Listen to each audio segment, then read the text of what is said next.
In this lesson, we're going to look at something called overloading methods. And what that means is that we can create a method or multiple methods with the same name. And all we have to do is change the type or the number of parameters and still be able to use that method even though there are multiple names that are the same. It's very simple to demonstrate, so let me get started here. We'll create a very simple square method, which we've used several times here. And we'll also talk about the motivation about why we would want to overload. So here's square. So we've seen its use before. Let's go one more time.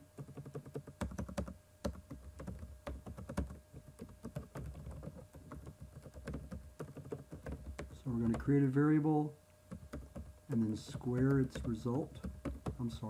value and display it. But watch what happens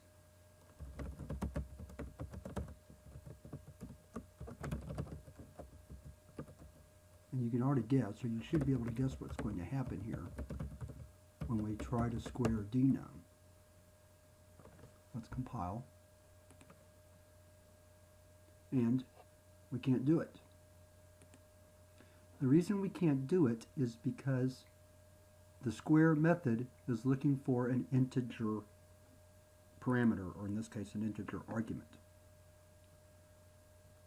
So we can't use square with double values. But what we can do is we can overload square. Let's type a little bit better. And we can do that by changing what's called the signature.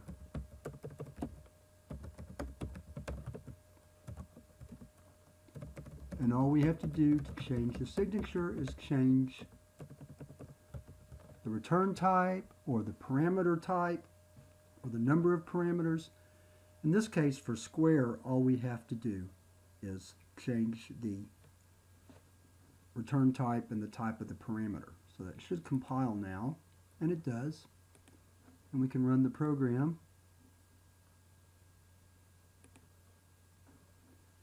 And there's 2 squared, and there's 2.1 squared.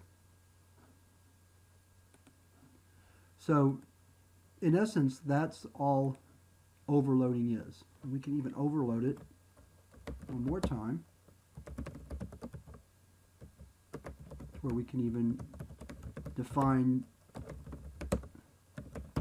squaring a string, which may or may not make sense, but that's okay.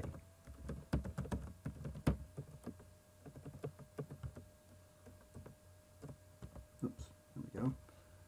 So down here in the program, I can write something like string w equals hello, system out println square w. First, let's check that it compiles, and it does. And then when we run the program, we get a string squared, or just repeated. My point was not that that's something useful that you can do. My point here is to simply demonstrate how overloading works.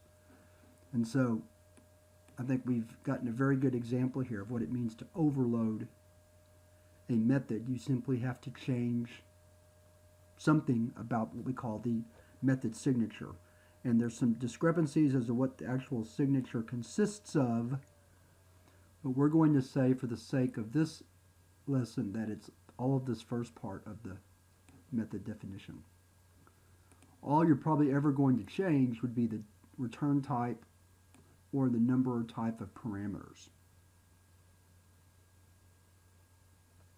In the case of square, there's really no reason to change the number of parameters, but there's definitely a reason to change the data type, and that's probably what you're going to be doing most often.